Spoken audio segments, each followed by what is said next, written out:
సభాధ్యక్షులు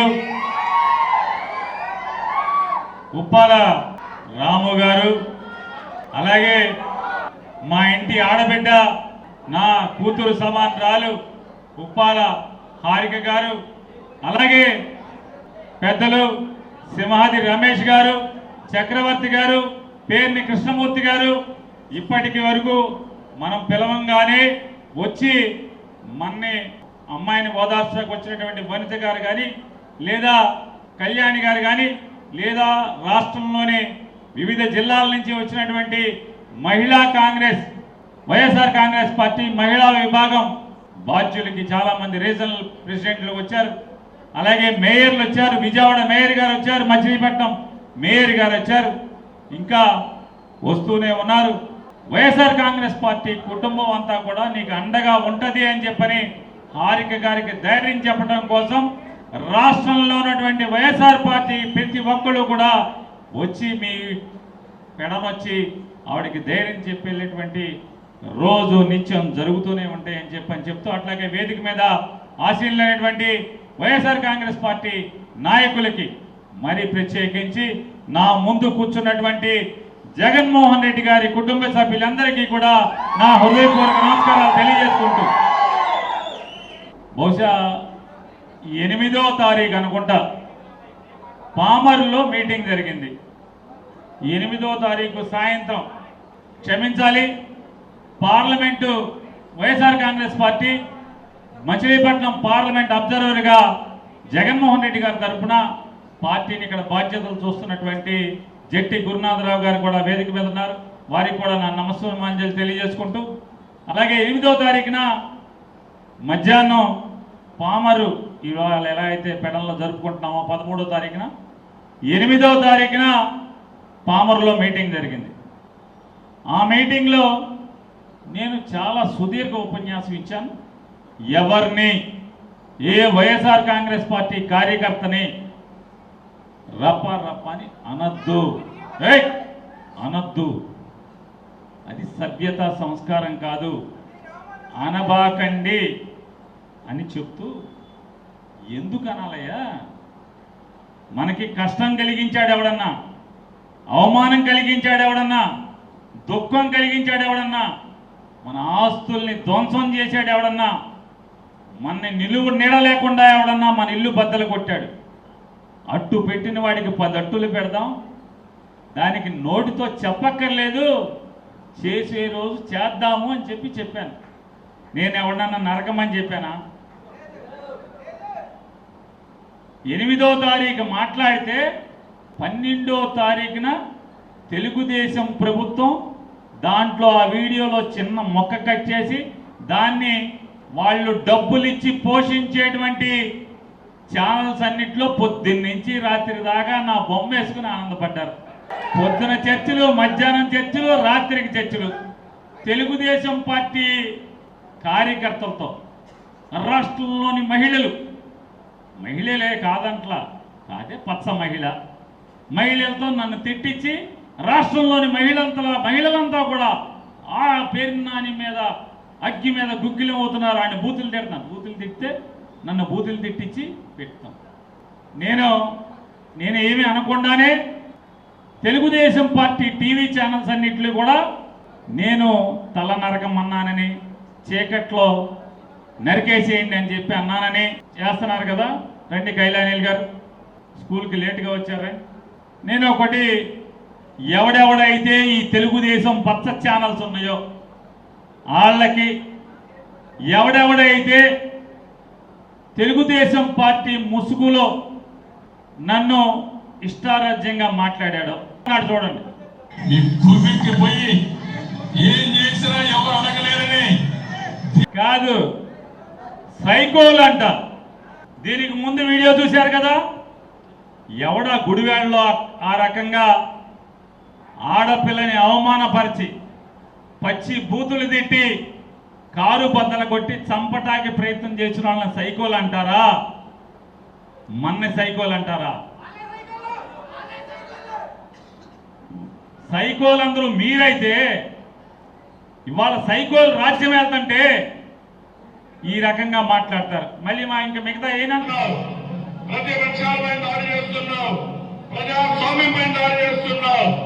అందుకే వార్నింగ్ ఇస్తున్నా, నిన్ను భూస్థాపితం చేస్తా, నీ పార్టీని జగన్ ని భూస్థాపితం చేస్తాడు, వైఎస్ఆర్ కాంగ్రెస్ పార్టీని భూస్థాపితం చేస్తాడంట. ఏరియల్ సర్వేలో వస్తాడు అంటే మీ హెలికాప్టర్లో వస్తాడు, గాలిలో వస్తాడు, గాలిలో పోతాడు. గాలిలో వస్తాడు, గాలిలో గెలిచిపోతాడు. మీరు ఇదే గుర్తుపెట్టుకోండి. మీరు యుద్ధం చెప్పండి రా. ఎంతో మంది వైసీపీ గుండా ఎమ్మెల్యే కొడుకులు వస్తారు. చాలా విచిత్రాలు కూడా కలరా రెండు పైకి కూడా కలవారా అది తిప్పి తిరిగిపోయేలా తమరా మోసిపోయేలా చెప్పు పెట్టి కొడతాం కొడకల్లారా. తమాషాగా ఉందా కొడకల్లారా? చెప్పు తీసుకొని పళ్ళు రాళ్ళ కొడతాను కొడకల్లారా. ఒక్కొక్కడికి చెప్తున్నాను, కింద కూర్చోబెట్టి నార తీస్తా. ఒక్కొక్కడిని ఆడ కాదు మగ కాదు, ఒక్కొక్కరిని కూర్చోబెట్టి నారకి నార ఒలిచి చూపిస్తాం. అంటే ఈ రకంగా బరి తెగించి మన తిట్టచ్చు, ఏమైనా అనొచ్చు. ఏమయ్యారా వీడియోలు పెట్టండి రా, రేపటి నుంచి పెట్టండి, ఈ వీడియోలు వేసి చర్చా కార్యక్రమాలు పెట్టండి రా. ఎలా పెట్టరా? నిన్నటి దాకా జగన్మోహన్ రెడ్డి పేరు మీద బియ్యం పట్టుకెళ్ళారు మీ ఇంటికి. నిన్నొక్కరోజు పేరు నాని పేరు మీద బియ్యం పట్టుకెళ్ళారు కదా, ఈళ్ళ పేరు మీద కూడా పెట్టి బియ్యం పట్టుకెళ్ళంటారా మీరు? వాళ్ళ బియ్యం రుచిగా ఉండవా? వాళ్ళ బియ్యం రుచిగా ఉండవా? జగన్ బియ్యం నా బియ్యమే మీకు రుచిగా ఉంటాయా మీ ఇంటికి పట్టుకెళ్తే? సిగ్గట్లేదంటారా దేవుళ్ళు మీకు? రే మీకేరా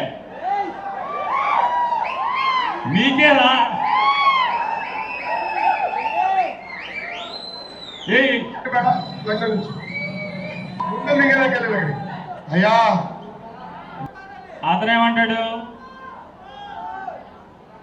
సైకోలు అంట. మనం ఎర్ర బుక్కు రాసి ఈ రకంగా దుర్మార్గాలు చేస్తున్నాడు సైకోనా? జనానికి గొప్పగా పరిపాలించినాడు జగన్మోహన్ రెడ్డి సైకోనా? ఎవడు సైకో?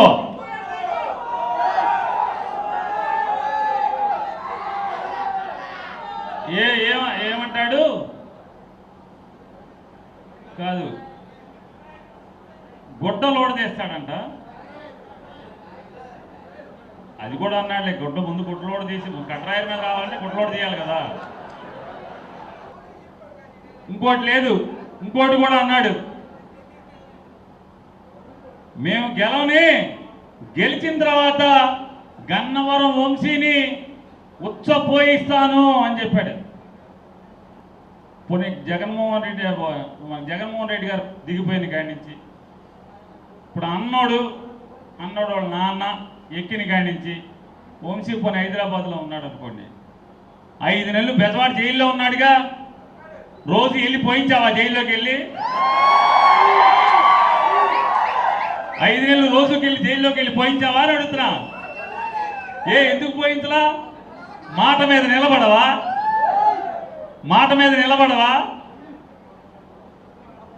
బెజవాడ జైలుకి వెళ్ళి పోయించాలి కదా, పోయించవా?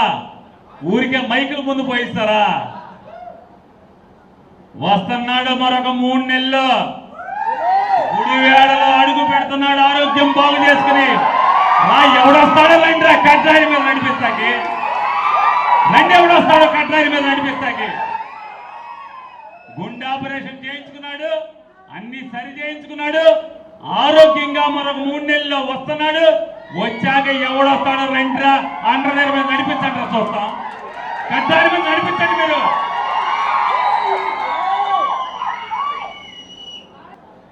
అయిన పాత్రుడు గాడు తర్వాత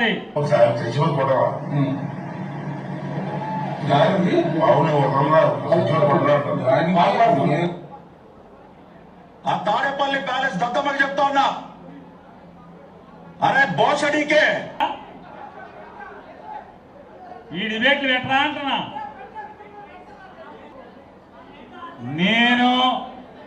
నేను చీకట్లో నరికేయండి అని నేను అనలేదు. అరే నేను అనాలంటే పట్ట పగలే చేసేయమని చెప్తారా? నేను అనలేదురా. అరే నేను అనలేదురా. అనాలంటే అరే పట్ట పగలే చేసేయండి రా అని చెప్తారా? నేను అనలా. అరే అననురా, నా సంస్కారం కాదది. ఇకపోతే ఇవాళ బందర్లో ఒకడు ఉన్నాడు, ఒక మంత్రి. ఆడు పెద్దవాడు వెళ్ళి అతను ప్రెస్ మీట్ పెట్టి ఈవిడ్ని ఇష్టారాజ్యంగా తిడతాడు. ఏ రోజన్నా ఒక్క రోజన్నా కాగిత వెంకటరావు కొడుకుని కానీ, పక్కనే ఉన్న కొల్లు రవీందర్ని కానీ, లేదా ఇటు పక్కన ఉన్నటువంటి గుడివాడవాడిని కానీ ఎప్పుడన్నా మహాతల్లి నోరు తెరిచి, ఆఖరికి చంద్రబాబునన్నా నోరు తెరిచి ఎప్పుడన్నా తిట్టిందా? అటువంటి సాధ్వీమణి, అటువంటి విద్యాధికురాలు, ఒక వెనుకబడిన తరగతుల కులంలో పుట్టి ఈ కృష్ణా జిల్లాలో పరిషత్కి అధ్యక్షురాలుగా పనిచేస్తున్నటువంటి ఆవిని, ఒక ఉన్నతమైన స్థానంలో ఉన్నటువంటి ఆవిని కించిపరుస్తూ మాట్లాడుతూ దిక్కుమాలిన నీ మంత్రి పదవి కాపాడుకోవడం కోసం నువ్వు ఇట్లాంటి సాధ్యమని ఇట్లాంటి ఆడపడుచుల్ని ఎంతమందిని నువ్వు తిట్టినా, ఎంతమందిని ఆడపిల్లల్ని నువ్వు ఇష్టారాజ్యంగా అసహ్యంగా మాట్లాడినా చంద్రబాబు నాయుడు నీ మంత్రి పదవి పీకటం మాత్రం ఆగడనేది మాత్రం తెలుసుకోకూడదు రవీంద్ర. రోజులు లెక్కెట్టుకోమని మొన్నే కదా నీకు చెప్పాడు చంద్రబాబు నాయుడు. మన క్యాబినెట్లో చెప్పాడా లేదా? ఆంధ్రజ్యోతి రాధాకృష్ణ రాశాడా లేదా? లెక్కెట్టుకో.